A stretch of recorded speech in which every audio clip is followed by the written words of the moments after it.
ओम नमो भगवते वासुदेवाय। आप सभी का हमारे YouTube चैनल पर हार्दिक स्वागत है। आज सुने पुरुषोत्तम मास महात्म कथा अध्याय 4। आशा है आप अध्याय 3 की कथा अवश्य सुने होंगे। यदि आपने नहीं सुना है तो प्लीज उसे भी सुनिएगा। श्री नारायण बोले, हे नारद, भगवान पुरुषोत्तम के आगे जो शुभ वचन अधिमास ने कहे वह लोगों के कल्याण की इच्छा से हम कहते हैं, सुनो। अधिमास बोला, हे नार, हे कृपानिधे, हे हरे, मेरे से जो बलवान हैं उन्होंने ये मलमास है ऐसा कहकर मुझ दीन को अपनी श्रेणी से निकाल दिया है। ऐसे यहाँ आए हुए मेरी आप रक्षा क्यों नहीं करते? अपने स्वामी देवता वाले माँ साधिकों द्वारा शुभ कर्म में वर्जित मुझ स्वामी रहित को देखते ही आपकी दयालुता कहाँ चली गई और आज ये कठोरता कैसे आ गई? हे भगवान, कंस रूप अग्नि से जलती हुई वसुदेव की स्त्री देवकी की रक्षा जैसे आपने की, वैसे ही हे दीनवत्सल, कहिए मुझ शरण आए की आज कैसे रक्षा नहीं करते? पहले द्रुपद राजा की कन्या द्रौपदी की दुशासन के दुख से जैसे आपने रक्षा की, वैसे हे दीनदयाल, कहिए मुझ शरण आए की आज कैसे रक्षा नहीं करते? यमुना में काली नाग के विष से गौ चराने वालों तथा पशुओं की आपने जैसे रक्षा की, वैसे हे दीनवत्सल, कहिए मुझ शरण आए की आज कैसे रक्षा नहीं करते? पशु और पशुओं को पालने वालों एवं पशु पालकों की स्त्रियों की जैसे पहले ब्रज में सरपत के वन में लगी हुई अग्नि से आपने रक्षा की, वैसे हे दीनवत्सल, कहिए मुझ शरण आए की आज कैसे रक्षा नहीं करते? मगध देश के राजा जरासंध के बंधन से राजाओं की जैसे रक्षा की, वैसे हे दीनवत्सल, कहिए मुझ शरण आए की आप कैसे रक्षा नहीं करते? आपने ग्राह के मुख से गजराज की झट आकर जैसे रक्षा की, वैसे हे दीनवत्सल, कहिए मुझ शरण आए की आज कैसे रक्षा नहीं करते? श्री नारायण बोले, इस प्रकार भगवान को कह स्वामी रहित मलमास आंसू बहता मुख लिए जगतपति के सामने चुपचाप खड़ा रहा। उसको रोते देखते ही भगवान शीघ्र ही दयाद्र हो गए और पास में खड़े दीन मुख मलमास से बोले। श्री हरि बोले, हे वत्स, क्यों इस समय अत्यंत दुख में डूबे हुए हो? ऐसा कौन बड़ा भारी दुख तुम्हारे मन में है? दुख में डूबते हुए तुझको हम बचाएंगे, तुम शोक मत करो। मेरी शरण में आया फिर शोक करने के योग्य नहीं रहता है। यहाँ आकर महादुखी नीच भी शोक नहीं करता। किस लिए तुम यहाँ आकर शोक में मन को दबाए हुए हो? जहाँ आने से न शोक होता है, न कभी बुढ़ौती आती है, न मृत्यु का भय रहता है, किंतु नित्य आनंद रहा करता है। इस प्रकार के वैकुंठ में आकर तुम कैसे दुखित हो? तुमको यहाँ पर दुखित देखकर वैकुंठवासी बड़े विस्मय को प्राप्त हो रहे हैं। हे वत्स, तुम कहो, इस समय तुम मरने की क्यों इच्छा करते हो? श्री नारायण बोले, इस प्रकार भगवान के वाक्य सुनकर बोझा लिए हुए आदमी जैसे बोझा रखकर श्वास पर श्वास लेता है, इसी प्रकार श्वासोच्छ्वास लेकर अधिमास मधुसूदन से बोला। अधिमास बोला, हे भगवान, आप सर्वव्यापी हैं, आपसे अज्ञात कुछ नहीं है। आकाश की तरह आप विश्व में व्याप्त होकर बैठे हैं। चर अचर में व्याप्त विष्णु आप सबके साक्षी हैं, विश्व भर को देखते हैं। विषम की सन्निधि ने भी विकार शून्य आप में शास्त्र मर्यादा के अनुसार सब भूत स्थित हैं। हे जगन्नाथ, आपके बिना कुछ भी नहीं है। क्या आप मुझ अभागे के कष्ट को नहीं जानते हैं? तथापि हे नाथ, मैं अपनी व्यथा को कहता हूँ।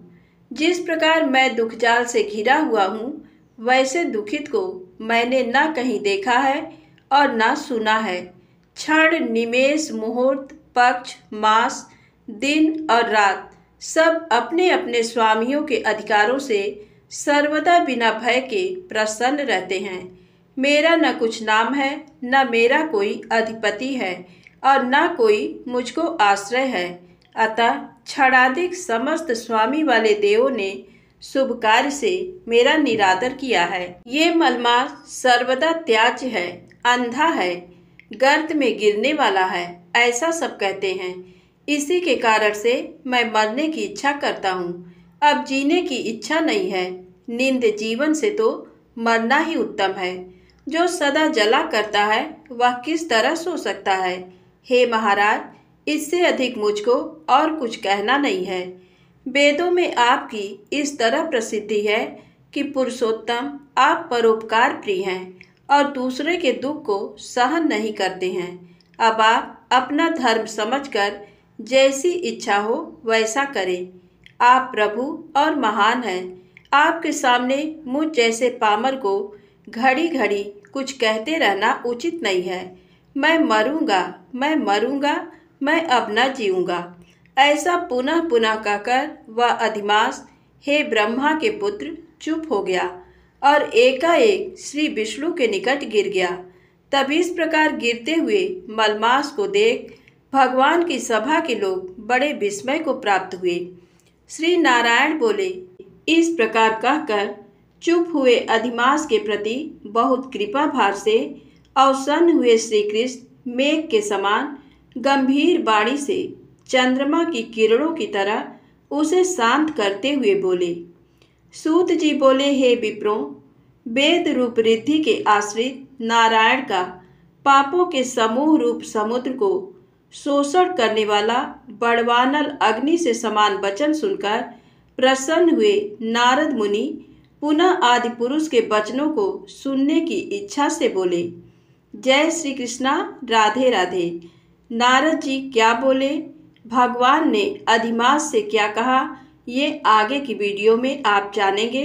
अब आइए सुनते हैं गीता का ये अध्याय। धृतराष्ट्र बोले, हे संजय, धर्म भूमि कुरुक्षेत्र में एकत्रित युद्ध की इच्छा वाले मेरे और पांडु के पुत्रों ने क्या किया।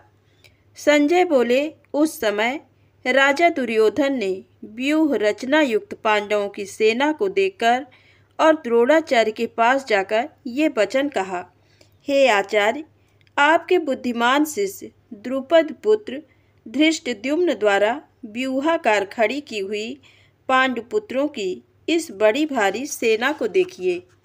इस सेना में बड़े बड़े धनुषों वाले तथा युद्ध में भीम और अर्जुन के समान सूरवीर सात्यकी और विराट तथा महारथी राजा द्रुपद, धृष्टकेतु और चेकितान तथा बलवान काशीराज, पुरुजित, कुंतीभोज और मनुष्यों में श्रेष्ठ शैब्य, पराक्रमी युधामन्यु तथा बलवान उत्तमौजा, सुभद्रा पुत्र अभिमन्यु एवं द्रौपदी के 5 पुत्र, ये सभी महारथी हैं।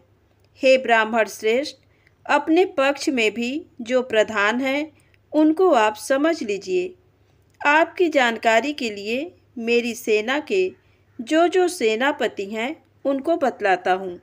आप द्रोणाचार्य और पितामह भीष्म तथा कर्ण और संग्राम विजयी कृपाचार्य तथा वैसे ही अश्वत्थामा, विकर्म और सोमदत्त का पुत्र भूरिश्रवा और भी मेरे लिए जीवन की आशा त्याग देने वाले बहुत से शूरवीर, अनेक प्रकार के शस्त्र अस्त्रों से सुसज्जित और सब के सब युद्ध में चतुर हैं।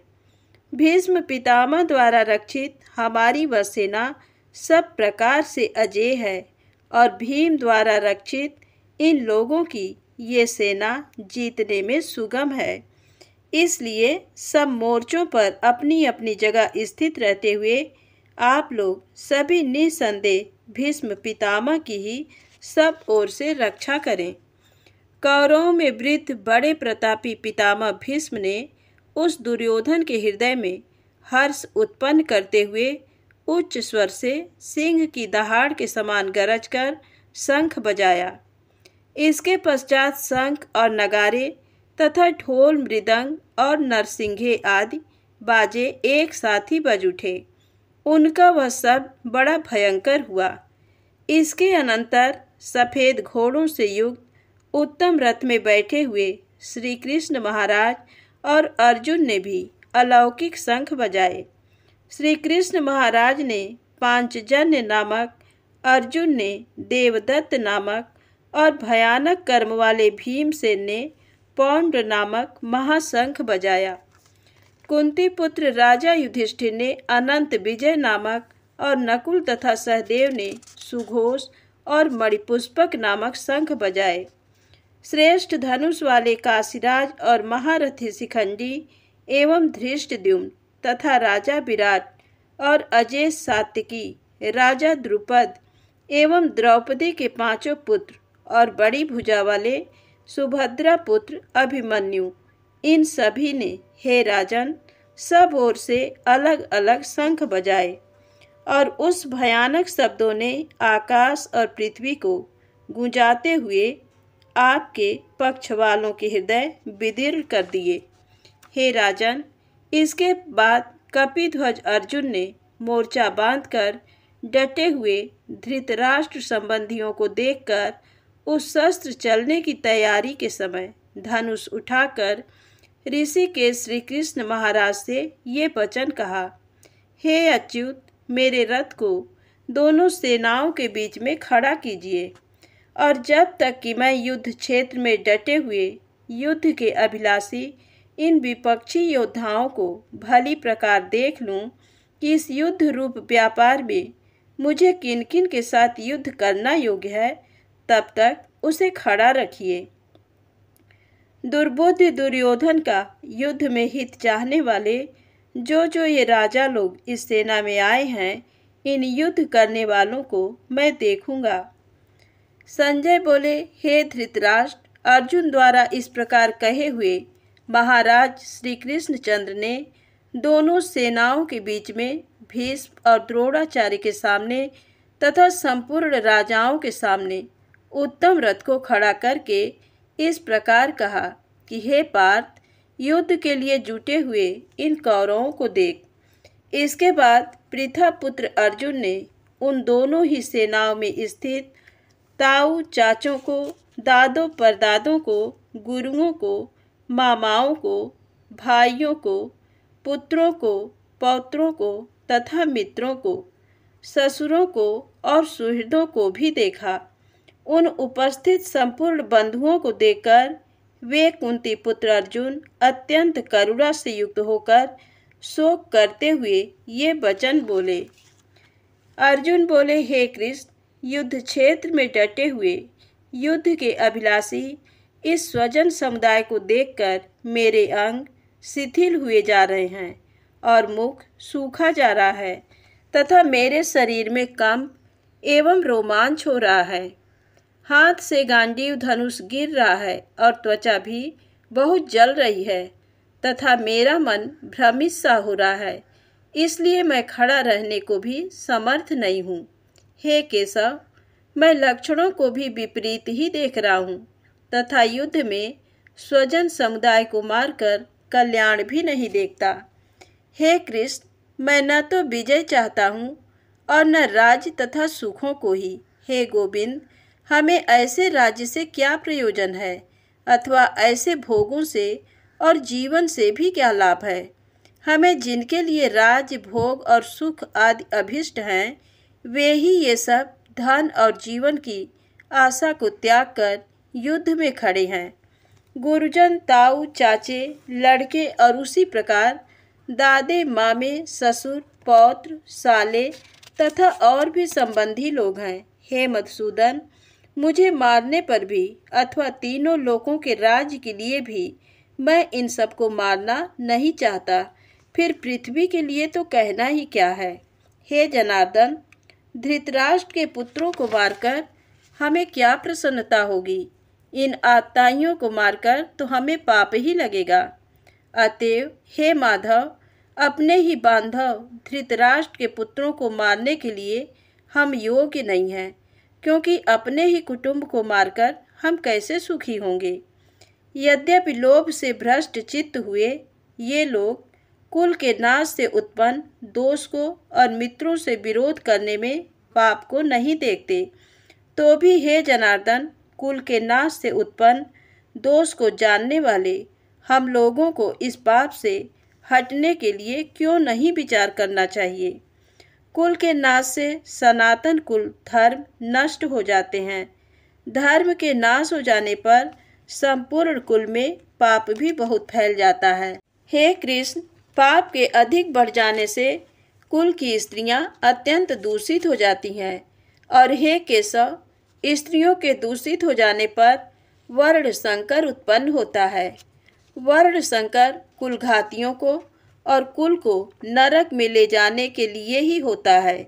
लुप्त हुई पिंड और जल की क्रिया वाले अर्थात श्राद्ध और तर्पण से वंचित इनके पितर लोग भी अधोगति को प्राप्त होते हैं।